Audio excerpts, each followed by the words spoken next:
Guys, আসসালামু আলাইকুম রহমতুল্লাহি ওয়া বারাকাতুহু গাইস, কেমন আছেন? আশা করি সবাই ভালো আছেন। আলহামদুলিল্লাহ, আমি ভালো আছি। এই যে আজকে আমি সাগরের কোরাল মাছ, টমাটো পেঁয়াজ মিশিয়ে একটু লাল হুমো, তারপর মাছটা ধুমো, দেখতে থাকে রাখা। এই সামান্য লাল মরিচ দিলাম, ঠিক আছে, সামান্য লাল মরিচ, কিছু হলুদ, 7 ধরনের হলুদ দিছি।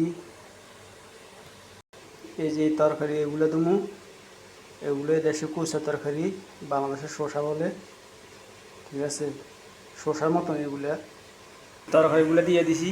একটু কষাই নেবো ভালো করে, তারপর একটু ঝোল দেবো, ঝোল দিয়ে মাছ দিয়ে দেবো। এই গায়েস মাছ দিয়ে দিতে আছি এখন, ঠিক আছে। এই মাছ দিয়ে দিলাম, চুলাটা ডিম করে দেবো একবারে, বাস ওইতে থাকবো। যে ঝোল দিছি এই ঝোল সব হয়ে যাবো, কষের না সব হয়ে যাবে ইনশাল্লাহ। তারপরে খাবো, আলাদা খাওয়া।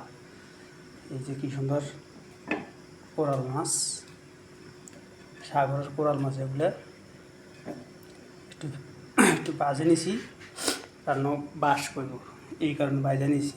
তো আল্লাহ হাফেজ, আসসালামু আলাইকুম রহমতুল্লাহি ওয়া বারাকাতুহু।